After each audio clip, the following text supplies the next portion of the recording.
Hello विद्यार्थियों, स्वागत है आपका विद्या स्टडी के चैनल पर। तो आज हम देख रहे हैं मतलब कि हम पढ़ रहे हैं एनसीईआरटी की मैथ यानी कि गणित का जादू। तो चलिए आज हम इसका अध्याय फर्स्ट का जो अध्याय फर्स्ट है वास्तविक संख्या रियल नंबर, इसका इंट्रोडक्शन वीडियो हम देख चुके थे स्टूडेंट। आज हम देखेंगे इक्वल विभाजन प्रमेयिका एवं एक और दूसरा होता है एल्गोरिथम। ठीक है स्टूडेंट, क्या होता है कि इसमें कंफ्यूजन हो जाती है, एल्गोरिथम क्या है और प्रमेयिका क्या है। तो आज हम इसी पे बात करेंगे और इसको समझेंगे, फिर इसके बाद इस पे बेस्ड क्वेश्चन करेंगे क्योंकि इसमें दो दो अंक 3-3 अंक वाले क्वेश्चन आते हैं, चाहे एमपी बोर्ड हो, चाहे यूपी हो, चाहे बिहार हो, कहीं भी हो। ठीक है स्टूडेंट, तो बने रहिए लास्ट तक, हम आज इसको समझ के ही जाएंगे बिल्कुल ईजी तरीके से। ठीक है, तो देखिए इक्वल विभाजन प्रमेयिका क्या है। पहले हम इक्वल विभाजन प्रमेयिका को देखते हैं। प्रमेयिका को देखने से पहले हम एक छोटा सा सवाल देखते हैं। जैसे कि हमने लिखा है 20 भागित कर दीजिए 3। ऐसे सवाल हमने बचपन में बहुत किए हैं छोटे में। तो चलिए क्या करते थे हम कि 3 का पहाड़ा पढ़िए कि इससे ज़्यादा ना हो। तो आपने कहा 3 6 18 और इसको माइनस करेंगे तो कितना बच जाएगा। 10 में से 8 गया 2 और 1 में से 1 गया तो कट्टे इससे यानी कि 0। यानी कि हम इसको क्या कहेंगे कि हमारे सवाल में शेषफल कितना बच गया स्टूडेंट, कितना बच गया शेषफल 2 और भागफल कितना आ गया, भागफल कितना आ गया, तो भागफल आ गया स्टूडेंट कितना 6।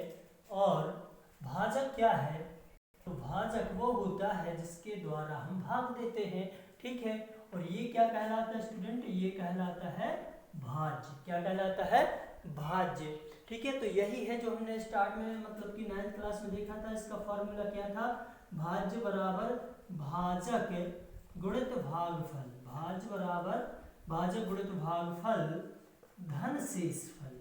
ठीक है स्टूडेंट, तो इसी पे बेस्ड बिल्कुल सेम टू सेम इक्वल विभाजन प्रमेय क्या है, बस वहां पे भाज्य मतलब कि जिसमें भाग दिया जाता है, भाजक मतलब जिससे भाग देते हैं। ठीक है, भागफल जो प्राप्त होता है और शेषफल जो नीचे रह जाता है। ठीक है, उसी को यहाँ पे समझाएंगे हम इक्वल विभाजन प्रमेयिका में। ठीक है स्टूडेंट, तो चलिए हम देख लेते हैं बिकॉज इक्वल विभाजन प्रमेयिका है क्या।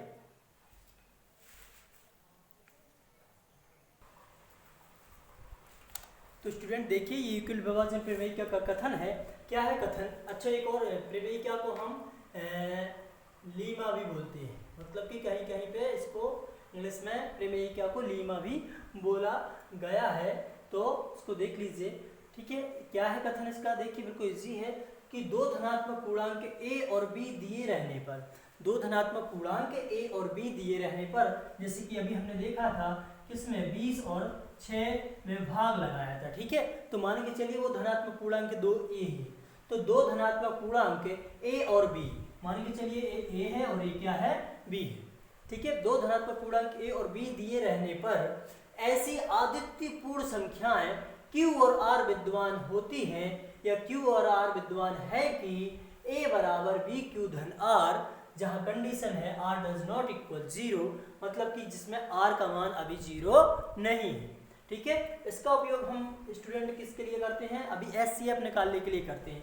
तो सबसे पहले इसको समझ लीजिए कथन क्या है, क्योंकि ये 3 अंकों में पूछा जाता है। ठीक है, तो दो धनात्मक पूर्णांक a और b दिए रहने पर ऐसी आदित्य पूर्ण संख्याएं q और r विद्यमान है कि a बराबर b q धन r। तो जैसे कि हमने इसको देखा था, a मान लीजिए 20 है तो b बराबर क्या हो जाएगा 6। अब हमें q और r निकालना है।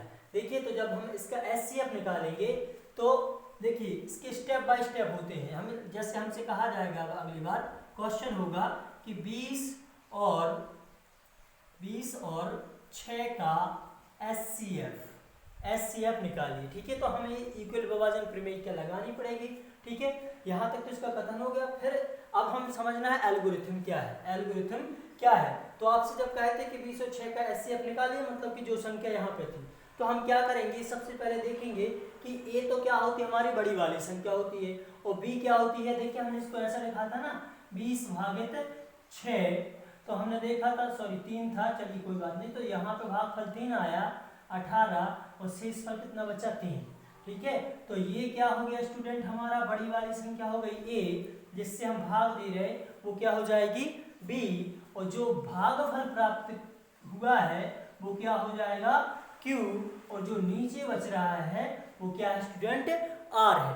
हमें ये प्रक्रिया तब तक करनी है जब तक R का मान 0 नहीं आ जाता। ठीक है स्टूडेंट, तो हम देखते हैं युगल विभाजन प्रमेय क्या यानी लेमा आपको समझ में आ चुकी होगी। ठीक है, आप देखिए हम जैसे इसका जब हम एचसीएफ निकालते हैं, जैसे कि क्या करना है स्टेप बाय स्टेप करना है। तो देखिए मान लीजिए जब इसको सॉल्व करेंगे एचसीएफ यूक्लिड विभाजन प्रमेयिका से, तो लिखेंगे क्या यूक्लिड विभाजन प्रमेयिका। ठीक है, अभी नहीं लिखते पहले, तो यहाँ देखेंगे हम सबसे पहले यहाँ सबसे बड़ी वाली इन दो पूर्णांक, दो धनात्मक पूर्णांक ए और बी है। ठीक है, ए मान के चलिए 20 है, यानी ए हमें किसको बनाना है बच्चों बड़ी वाली संख्या को, बी किसको बनाना है जो छोटी होगी। ठीक है, तो यहाँ पे ए बी है 20 है और बी बराबर कितना हो जाएगा अपने पास 6 हो जाएगा। तो हमें इसका एचसीएफ निकालना है। ठीक है, तो इसके लिए चरण होते हैं। ठीक है, 3-4 चरणों में एक प्रक्रिया चलती है, चरण फर्स्ट, चरण सेकंड। ठीक है, इसको हम चरण बाद में भी लिख लेंगे जितने चरण होंगे। ठीक है, पहले आइए इसको हम समझते हैं। तो हमें 20 और 6 का एचसीएफ निकालना, तो हम सबसे बड़ी संख्या ए है यहाँ पर। ठीक है, तो आइए क्या लगा देंगे हम यहाँ पे स्टूडेंट यूक्लिड विभाजन प्रमेयिका। ठीक है स्टूडेंट, तो सबसे पहले हमारे पास बड़ी संख्या क्या है 20, तो पहला चरण में हम 20 लिखेंगे इस साइड, यानी कि ए के स्थान पे 20, और बराबर बी का मान क्या है विद्यार्थियों अपने पास 6 है, क्यू का है नहीं है, तो आइए हम क्यू का निकालते हैं। तो क्यू का हमें कैसे निकालना है, इसमें हमें 20 में 6 का भाग लगाना है। ठीक है स्टूडेंट, यानी कि हमें ए में बी का भाग लगाना है, जो कि देखिए हमने अभी लगाया था 20 में जब हम 6 का लगाते तो कितने बार गया 3 बार। ठीक है, तो हमने देखा कि भैया 6 का पहाड़ा कितने बार पढ़ना पड़ रहा हमें 3 बार। क्यू कितना आया हमारे पास 3 आ रहा है। ठीक है, तो यहाँ पे हम लिख देंगे 3 और प्लस आर का मान क्या है 3 है। कितना स्टूडेंट 3 है। ठीक है, तो आर का मान क्या हो जाएगा 3 हो जाएगा। ठीक है, आप इसी तरह से आगे चलेंगे, ये जो अब ये बड़ी वाली संख्या को आगे लिखेंगे। ठीक है, बड़ी वाली संख्या को क्या करेंगे हम आगे लिखेंगे और छोटी वाली को पीछे लिखेंगे। देखिए जैसे कि ये 6 हमारे पास आ गया आगे, अब यहाँ पे बचेगा 3। अब हमें सेकंड चरण में क्या करना है कि 6 में भाग लगाना है, किसका विद्यार्थियों 3 का लगाना है।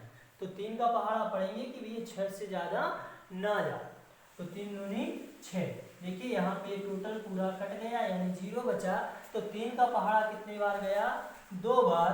देखिए यहाँ पर r बराबर क्या नहीं आया था अभी 0, क्योंकि r का मान कितना आया था विद्यार्थियों 3, लेकिन हमें कितना चाहिए था 0, तो यहाँ पे r बराबर 3 है, तो यहाँ पे r का मान क्या नहीं आया था 0 नहीं आया था। और हमें तब तक इसको इतने चरण लेने हैं जब तक कि अपने पास r का मान 0 नहीं आ जाता है। तो देखिए यहाँ पर हमने दूसरे चरण में क्या किया 3 का पहाड़ा पड़ा कि 6 से ज्यादा ना हो, मतलब कि 6 आ गया। अब देखिए यहाँ पर रिमाइंडर क्या बच रहा है, r का मान तो क्या हमारे पास 0 है, तो यहाँ पे हम r के स्थान पे क्या रख देंगे 0 रख देंगे। ठीक है विद्यार्थियों, तो देखिए यहाँ पे r का मान क्या आ गया जो हमें चाहिए था, r बराबर क्या आ गया अपने पास 0।